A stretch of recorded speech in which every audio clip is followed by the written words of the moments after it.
তাদের দুই একটি ঘটনা আমি আপনাদের সামনে বলতে চাই। আপনারা দেখেছেন ইতিমধ্যে বিভিন্ন গণমাধ্যমে, বিভিন্ন সামাজিক যোগাযোগ মাধ্যমে এসেছে যে জাহিদুজ্জামান তানভীর নামের একটি ছেলে, যেই ছেলে আন্তর্জাতিক গবেষণা সংস্থা নাসার 2টি আন্তর্জাতিক অ্যাওয়ার্ড পেয়েছিলেন, সেই মেধাবী ছাত্রকে হত্যা করেছে। জাতির কাছে কি জবাব দেবে এই সরকার?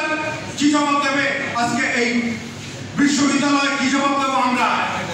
যে ছেলেটিকে হত্যা করা হয়েছে, আজকে সেই ছেলের মা বাবা কি নিয়ে সান্ত্বনা নেবে? কি দিয়ে তাকে সান্ত্বনা দেব?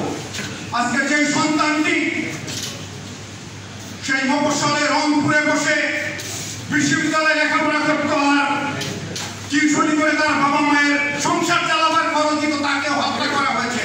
আজকে শত শত শিক্ষার্থীকে হত্যা করা হচ্ছে। আমাদের বিবেকবোধ কোথায় আছে? সেই বিবেকবোধের জায়গা থেকে আমরা বলতে চাই যে এই প্রতিটি সরকার বিচার হবে, কিন্তু এই বিচার আমরা সরকারের কাছে চাই না। এই খুনির কাছে আমরা কোনো বিচার চাই না। বিচার করবে না। আপনারা দেখেছেন আজকে প্রথম আলোতে নিউজ এসেছে, আজকে যতগুলো মামলা হয়েছে প্রত্যেকটি মামলায় বলা হয়েছে পুলিশ তাকে হত্যাকাণ্ডের সাথে জড়িত নয়। তাদের কিন্তু কোনো দোষ নেই, তাদেরকে তারা আমাদের মতো ভাই, তারা আমাদের মতো নির্যাতিত। মূল সমস্যা হলো মালিকানা, ওইখানে শয়তানের বাচ্চাগুলো ঘাপটি মিলে আছে। এটা মাথায় রাখতে হবে। মিডিয়াকে গালাগাল করতে যাই যেন আমরা এমনটা কারণ না করি, আমার সাংবাদিকরা কর্মজীবী সাংবাদিক তাদেরকে যেন আক্রমণ না করে, তাদের কোনো দোষ। তারা কি করতে পারে? নিয়ন্ত্রণ করছে উপরে, তারা তো সব নিচ্ছে, কিন্তু প্রচার করার দায়িত্ব তো আর তার নয়। এটা মাথায় রাখতে হবে আমাদের। যাই হোক, ভারতের গদি মিডিয়ার একজন সাংবাদিক, তিনি গতকালকে আনন্দবাজারের সাক্ষাৎকার দিয়েছেন অনলাইনে। তিনি বলেছেন, তাকে জিজ্ঞেস করা যে বাংলাদেশের আন্দোলনের মাধ্যমে তাকে জামাত, বিএনপি, আল রাজাকার, আল সাউদা করতেছেন। বলে হ্যাঁ, 14 ডিসেম্বরে আল সাউদার বাড়ি বাড়ি যে লোকজন ধরে নিয়ে গেছে, হাসিনা সরকার ওই কাজটা করতেছে। 14 ডিসেম্বরে এরা যদি রাজাকার হতেন, এখনকার রাজাকার তো শেখ হাসিনা নিজে। ভারতের মিডিয়া, আমার কোনো দোষ নেই। এইবার বক্তব্য রাখার জন্য অনুরোধ করছি আমাদের বাংলাদেশ সাংবাদিক ইউনিয়ন, বাংলাদেশ ফেডারেল সাংবাদিক ইউনিয়নের সাবেক মহাসচিব জনাব এম এ আজিজকে, তার বক্তব্য রাখার জন্য বিনীত অনুরোধ করছি।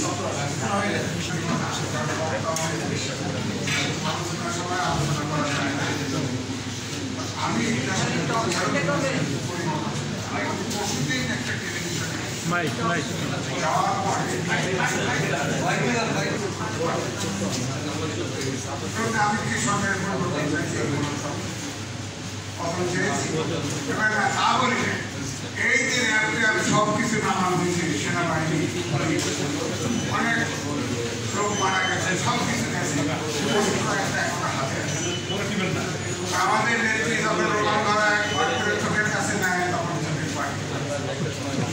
অর্থাৎ মেসেজটা আমি দিচ্ছি যে ভিতরে দেশ বিভাগে বিভক্ত, কিন্তু এইটা যে এই মোটামুটি পড়াশোনার সময় আপনার বৈষম্য বিরোধী আন্দোলন করেন, এটা কিন্তু একদম জনগণ সম্পৃক্ত হয়ে গেছে। আমি নিজে দেখেছি এই ভোটার বিরোধী যারা আন্দোলনে আছে তাদেরকে মেয়েরা, মারা, বাবারা, সাধারণ লোক পানি দিয়েছে, চোখ পেপসি দিয়েছে। আমার বাসার সামনে কোনো দোকানে এখন পর্যন্ত পানি সব পানি মোটামুটি।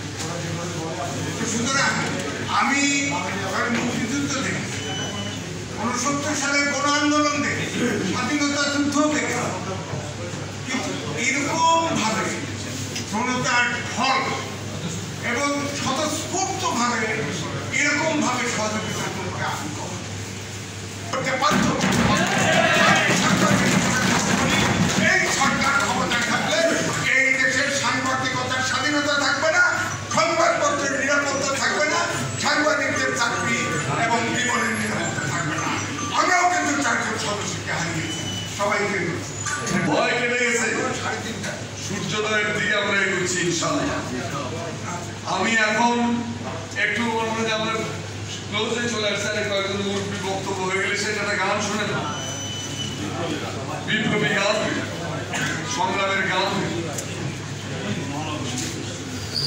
দরকার নেই।